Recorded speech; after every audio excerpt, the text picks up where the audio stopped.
özdə necə avtomobillər. Elə bir ekrandır ki, Tesla burada istirahət eləyir. 100-ə qədər sürətlənməsi 3.8 saniyədir. Yol polisləri də buradadır. Bizimlə bayramlaşmağa gəliblər. 70-ə qədər yaxşı sürətlənək.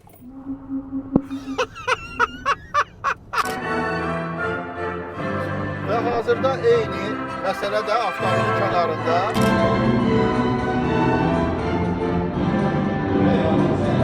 Bu avtomobil mənim olsa kinoya getməyi tərk edərəm. Dayun adı avtomobil aləmində heç də yenilik deyil. Uzun illərdir bu kompaniya avtobusları, yük avtomobilləri, motosikletlər istehsal edirdi. Və son olaraq bu marka altında elektrik avtomobillər buraxılmağa başladı. Özdə necə avtomobillər bu? Əsl premial avtomobillərdir. İndi bilirəm ki, artıq sarkazm dolu şərhlər TikTokda başlayacaq yazılmağa. İnanmırsınız, gəlin özünüz baxın. Vaxtınız yoxdur, onda mənə inanmalı olacaqsınız.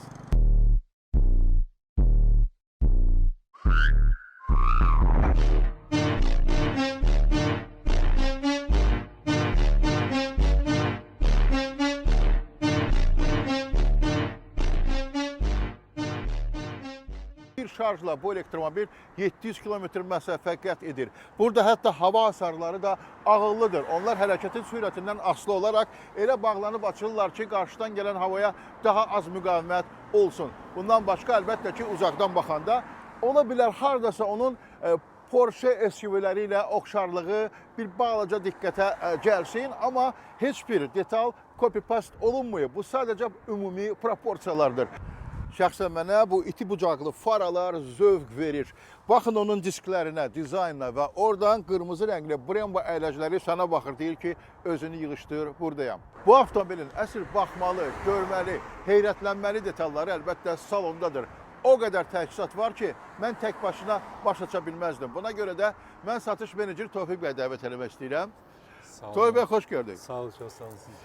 Mən xahiş edirəm, biz yola düzələrkən avtomobilin təchizatı barədə mənə məlumat verin. Əvvəl qapının açılmağından başlayaq, hazırsınız.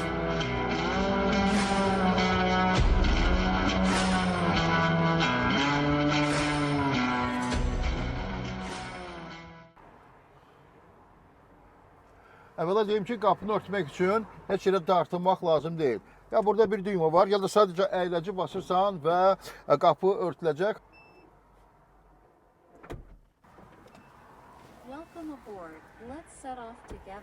Gördüyünüz kimi dərhal süni intellekt salamladı bizi və burada nəhəng 17.3 düymlü multimedia ekranı var. Elə bir ekrandır ki, Tesla burada istirahət eləyir. Gəlin baxaq funksiyalarına onun. Şəxsən məni bir neçə məqam maraqlandı. Əvvəla burada rejimlər var, hərəkət rejimləri.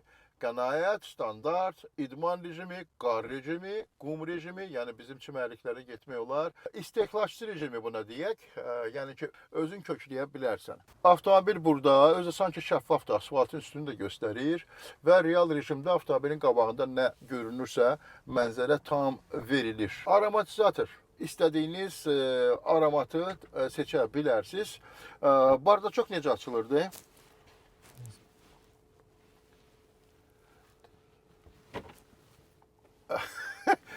Bu gördüyünüz kimi bardachok da sənədlərimiz var orada, etibarnamələrimiz. Bardachok da bax buradan düymə ilə açılır. Deməli, aktiv təhlükəsizlik sistemləri, enişdə yardımcı, xəbərdarlıq, aktiv təhlükəsizlik sistemləri burada var. Bu avtomobilin bir işıq musiqili şou göstərmə tərzi də var. Özü də burada da görürsən və real olaraq faralarda onu göstərir. Gəlin ona edək.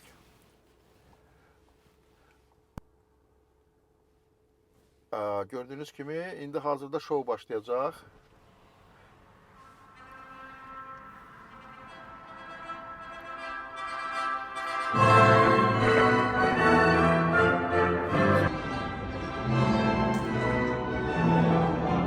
Və xüsusən də xanımlar avtomobil seçməyə gələndə Dayonun showroomunda onlara bax bu funksiyaya ləzzət edir. Bu əsl diskotekadır, bu əsl diskoteka rejimidir. Yəni bu avtomobil həm sizi gəzdirir, həm də əyləndirir. 27 dinamik var və bu 27 dinamik əsl konsert salonu yaratmağa qadirdir. 2 elektrik mühərriki, hərəsi 250 kilovatlıq. At gücünə çevirəndə 680. 680 at gücü, batareyaları doldurmaqla bir dəfə bayaq artıq dedik 700 kilometr məsafə qət edə bilir. Hazırda 100-ə qədər yox, 70-ə qədər yaxşı sürətlənək. Avtomobilin qavağı qalxır və asfaltı eşməyə çalışır. Sürət də ki, mən bilmirəm, neçə saniyə 70-i keçdi artıq. Əlbəttə, radara düşmək istəməzdim, amma çox maraqlı hisslər yaşadır. Sanki hardasa drag racing desən Amerikada və mən düşünmürəm ki, mənə çata bilər kimsə. O ki, qaldı əyləcə, arxada heç kim yoxdur. Bəli, effektiv əyləclər var. Ümumiyyətlə, bu salon dəri demək azdır. Salonda hansı materiallardan gəlim deyək, istifadə olunub? Nappa.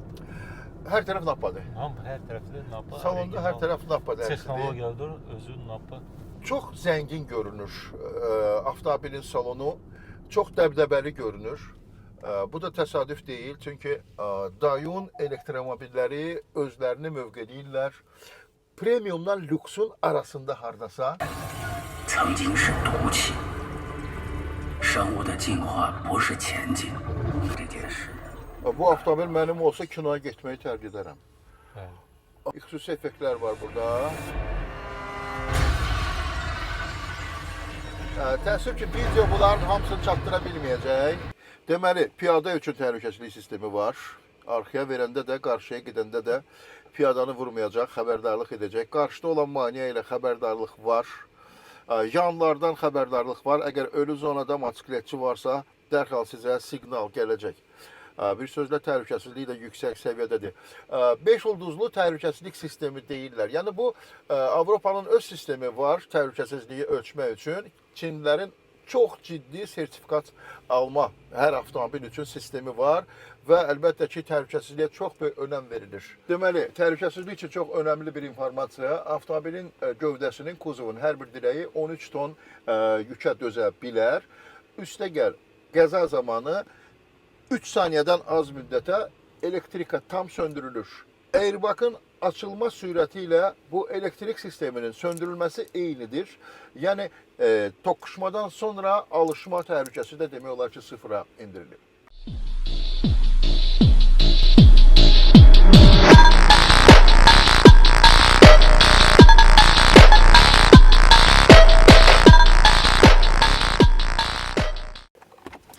Barda çoku var. Hazırda orada bizim əşyalardır, çəkiliş əşyalarımız. Naqilsiz şarj bax buradadır. Və naqilsiz şarj olarkən smartfonun bütün informasiyasını dubl etmək olar gördüyünüz bu displeyə. Oturacaqlar barədə ayrıca deyəcəm. Burada 3 sıralı, hər sırada 2 oturacaq var. 6 nəfərlik, çox komfortlu bir avtomobildir. İşıqlanması, panoram tavanı sizi tam təbiətə yaxın edir və çox geniş, rahat, komfortlu səyahətə zəmin yaradır.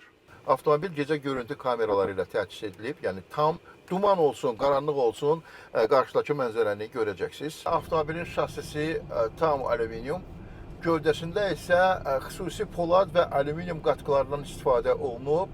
Həm möhkəmlik, həm də korroziya qarşı davamiyyət deməkdir. Burada intellektual askı sistemi də var. Məsələn, hazırda idman rejimini seçən kimi avtomobil sanki asfalta daha da yaxınlaşır, dinamik hərəkətə hazırlaşır. Ümumiyyətlə, bu avtomobil elə salona əyləşəndə səni salamlayır və hərəkəti bitirdikdən sonra sağollaşır da, siz əgər avtomobildən çıxırsınızsa, sanki daim sizinlə hansısa bir qayğıkeş bir süni intellekt sizi müşahidə edir. Əlbəttə ki, avtomobil ağıllıdır, ona səs komandaları da vermək olar. Gəlin salamlayın. Hello, Rehain. The back row is listening. Please go ahead. Deməli, mənim səsimi elə tanımır. Open the front window. Okay, window opened. Nədənsə bu səs komandaları mənim səsimi tanımaq istəmir. Əsəbləşmirəm, yox.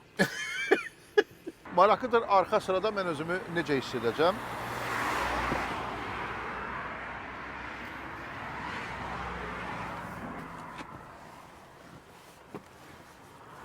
Bax belə iki Welcome aboard. bir-birindən ayrılmış avtonom kreslolar. Gördüyünüz kimi İqlimi tənzimləyə bilərəm arxa sırada özüm üçün. Bax belə ciblər. Nə var orada? USB var, Type-C var. Hətta bir cəryan mənbəyi də var. Gəlin baxaq. Burada müxtəlif kommunikasiyalar üçün. Nəsə texnoloji bir aləmdə hiss edirsən özünü burada. Gəlin baxaq necə bağlanır. Aha, şarj etdik.